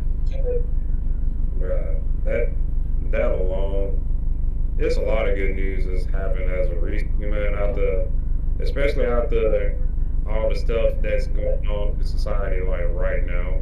Yeah.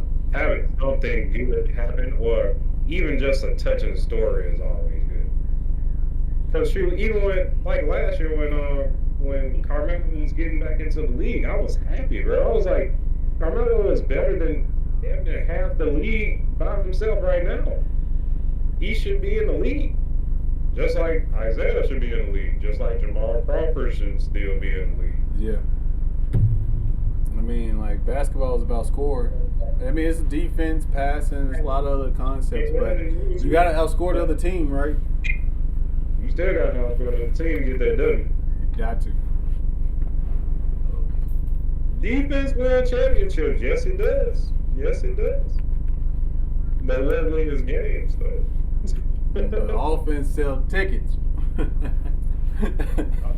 Offense sell tickets and jerseys. I ain't never seen nobody buying the best defensive player's jerseys. There are people that like Kawhi jerseys, though. We're gonna switch it up right quick. Man, we got to. This next one's gonna be on a different. Like, it's not as so upbeat as the last story. COVID-19 is ravaging through the NFL and NBA right now. The NFL has inserted new NFL protocols, and the NBA is looking to insert new new COVID protocols as well to go through the next thing. I think that this is a huge story only because 9 facilities right now are shut down and doing their things virtual. Massive amount of like high name players are entering the COVID protocol as we speak.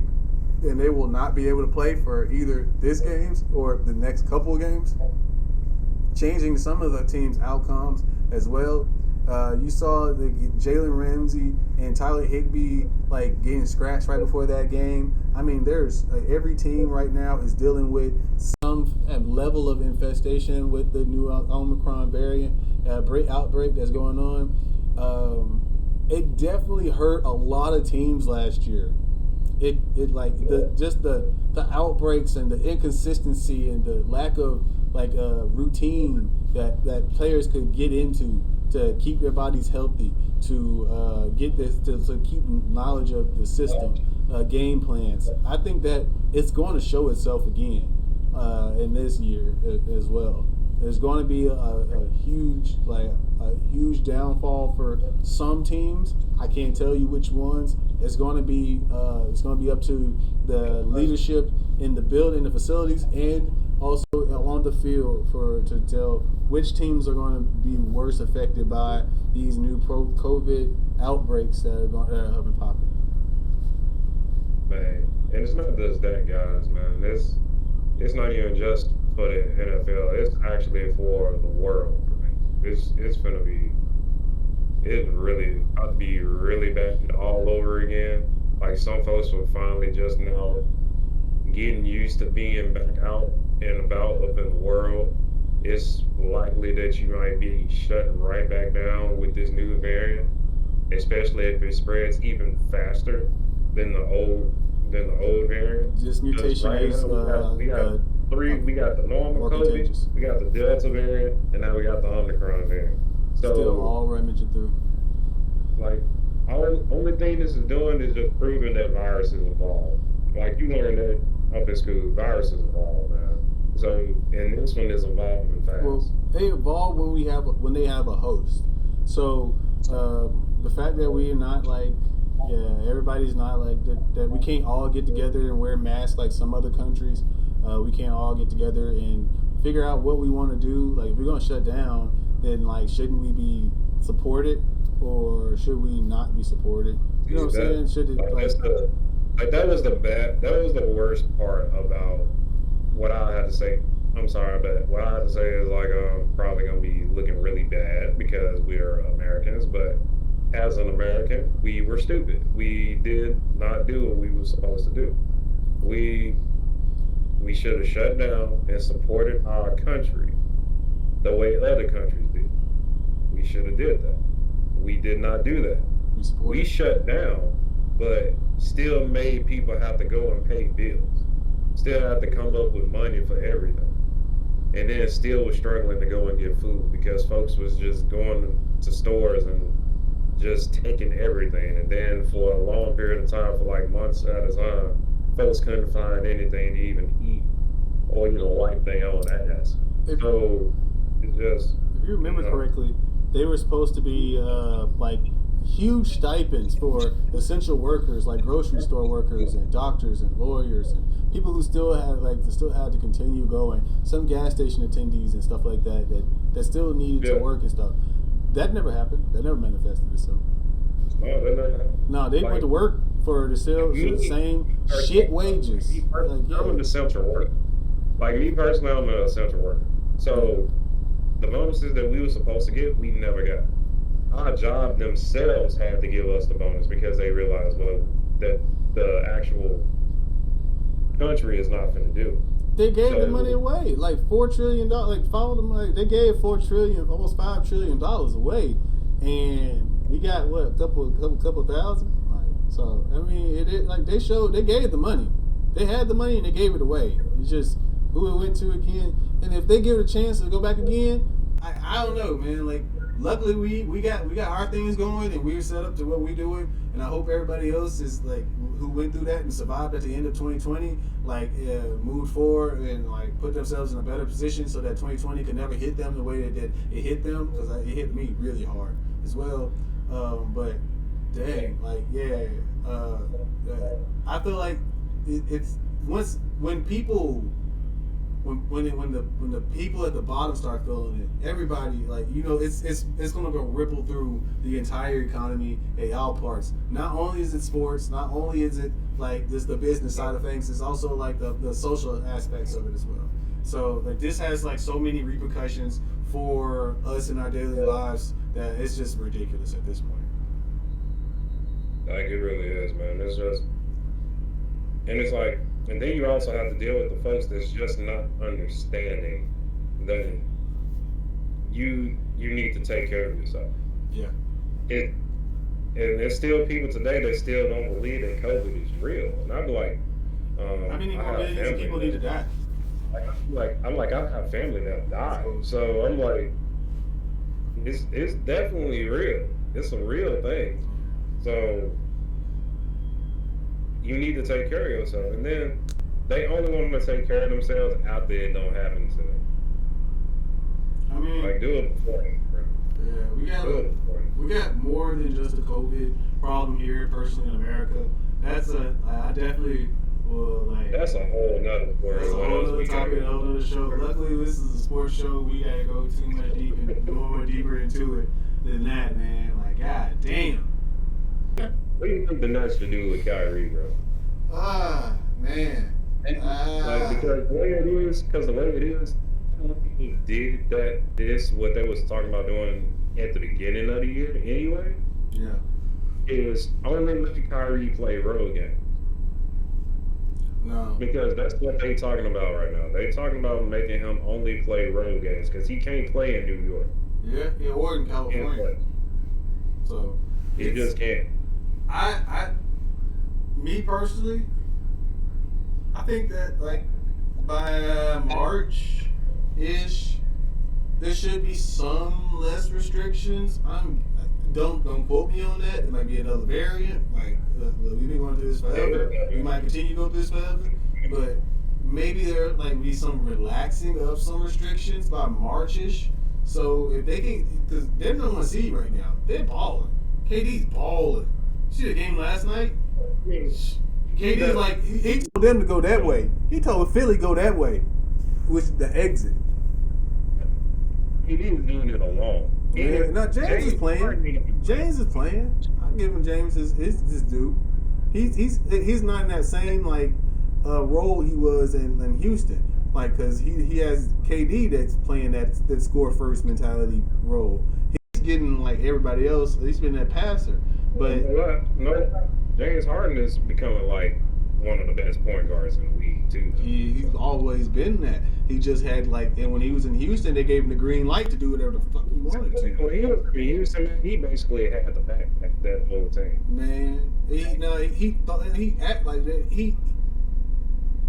They say he did, but because he took so much of the offense and so much on his own shoulders, I feel like that's the reason why, like, even with Chris Paul, they couldn't make it work.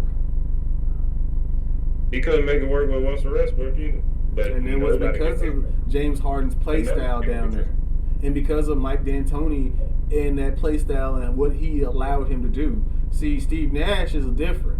Like, even though D'Antoni was there, you know what I'm saying, Steve Nash is a little bit different about it. He knows that, you know what I'm saying, the ball dominant person cannot be the number one scorer. No, he can't. He just can't. Even if he's the best scorer on the team, like Steve Nash was. So, like, it's an evolution of his game that I feel like, in stat wise, like it only shows up in PER, and he is playing great. Like his efficiency rating is amazing, and James Harden has never been efficient. Like since he left OKC, let's say that he's been a very efficient player to start his career. He was not very efficient in those Houston days because they just let him do what he want. But after that, like he's like very efficient now again, and I'm glad to see that take back form because they need it.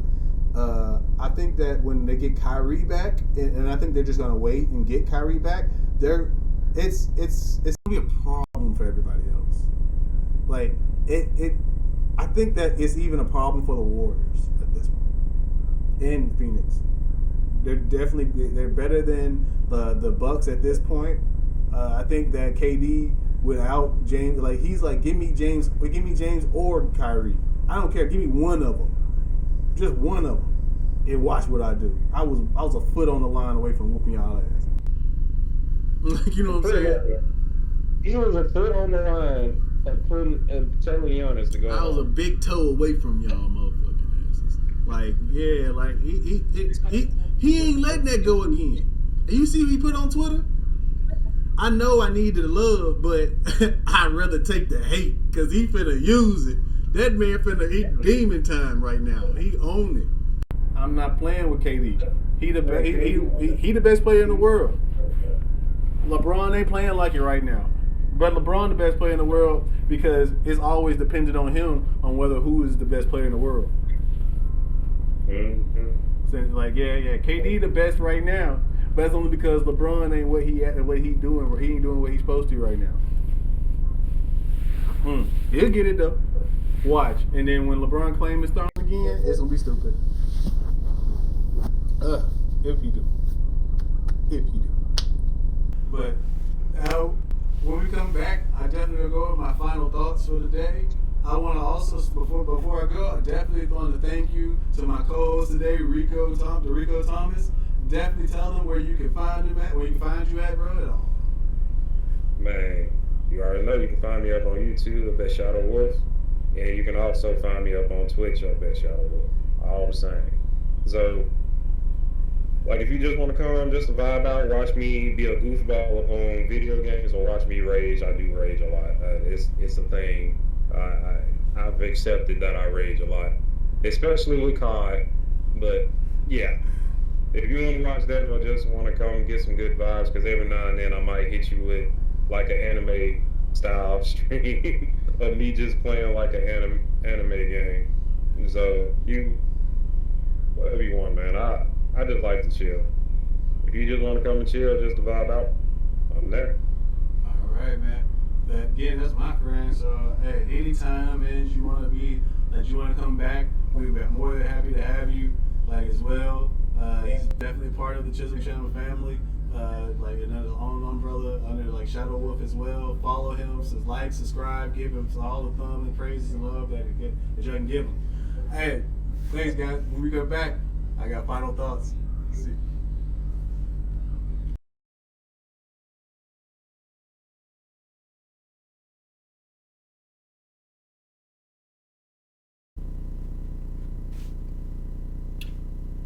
All right, guys. Well, back for my final thoughts. Today, I definitely want to talk about the landscape of college football and how I feel like it is finally changing to fit the demographics of college football. More than 70% of every team is black athletes, black young athletes. So the fact that 70% of the coaching staffs are not black athletes, not former black athletes or black themselves, does play a big role in everything. Being a former athlete myself, you do like to have that level of comfort, especially when you're in that territory of college sports, because you're grinding every day. Every day you're waking up extra early. Every day you're staying up extra late. You're doing extra in your homework to make sure that you're eligible. You're doing you're sacrificing so much personally that it has to happen for you. So you have to leave some things alone. You have to just like roll with some of the punches.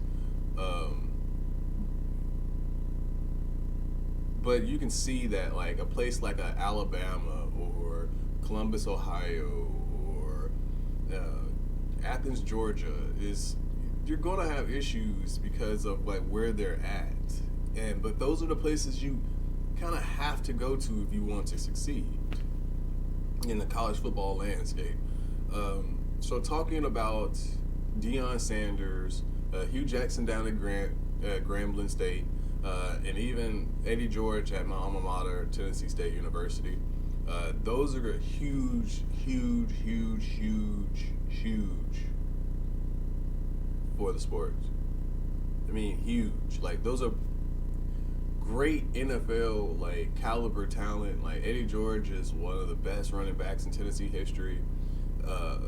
I mean, primetime is like the greatest cornerback of all time, the greatest defensive back of all time. We're gonna put it just at that. I'm sorry anybody else, but Prime is Prime. And then you also have Hugh Jackson, who's an NFL head coach and multiple stops, and he's down there showing people how to get there. With Prime landing the number 2 recruit in the nation of top defensive back, you can see that more people are going to go that route. In college basketball, it's Howard. I think that Thon Maker's little brother, Makor, and one of the biggest like stars in all of like high school basketball himself. Sheesh, I'm blanking on his name. Boy. Yeah. Yeah. I mean, you see like in college basketball that there's a shift to HBCUs as well. I feel that as the more talent spreads out, the better for the viewers, the better for everybody. Jerry Rice went to Mississippi Valley State, and he's the greatest wide receiver of all time. I mean, not everybody has to go to the same school. There's the old saying that if you're a pro caliber player, it don't matter where you went, you're still a pro caliber player. I mean, Jonnu Smith went to FIU during some of the worst years of FIU history. So I mean, it doesn't really matter. It's all about leadership, and I feel that like more schools now are gaining the leadership that they need to progress players to where they want to be. A smaller school where you can play 3 years instead of sitting behind a 5-star recruit, then turn around and battle a 5-star recruit in Alabama or Georgia or Ohio State, or Penn State or some one of those big schools like that. You're not going to get the experience that you need. You're going to grind every day, and I mean every single day, and not get a chance for 2 years. Like, you're going to transfer. You're going to give up. There's so many kids that have so much talent that's not on display. And even if it's not on display, like, these are the last years you're going to play. More than likely. More times than not, a lot of kids do not get to go to the pro level. So for you to have the talent, be a 4 or 5-star recruit and sit behind another 4 or 5-star recruit, and then they go pro, and you get beat out by, the next coming 5-star recruit in the next class beneath you. That's not like cool. So I feel that this is definitely a big change. We're going to talk about it a lot more. The leadership within college sports is changing. There's no Urban Meyer there. There's like you see that transfer portals opening up everywhere. I mean, everybody's being more competitive every year. Cincinnati's in the playoffs this year. They're the first non-Power 5 team to get into the playoffs. So, I mean, I hope they do well, but they're playing Alabama first. That's the only sarcastic part. They can definitely change the way we think about, like, power programs and Power 5s. And I wish that we can, because bowl season will be even more amazing after that. Especially since it's already started off to a great start already. Yeah. All right, guys. I want to thank you to my co-host today for coming through, Derico Thomas. Definitely go check him out. Like, subscribe, give him all the share love that you can give him. Definitely hit that like button down below. Share this out with us as well. Like, I want to also give a thanks and shout out to everybody in the Chism Channel organization that had a hand in putting this together. I couldn't do it without you guys. I also can do it without you guys watching as well. Thank you so much for everything. All right, guys, until we meet again. Peace.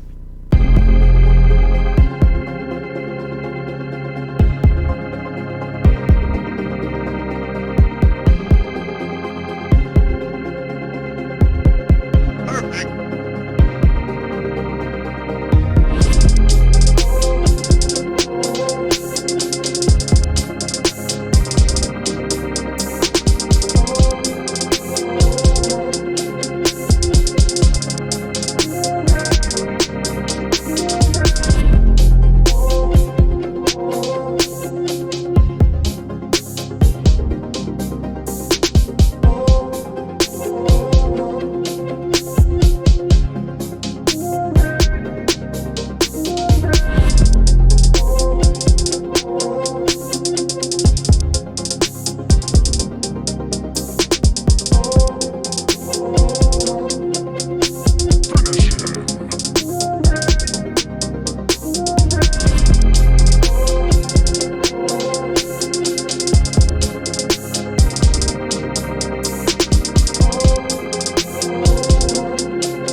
by the Chism channel at TCC Productions.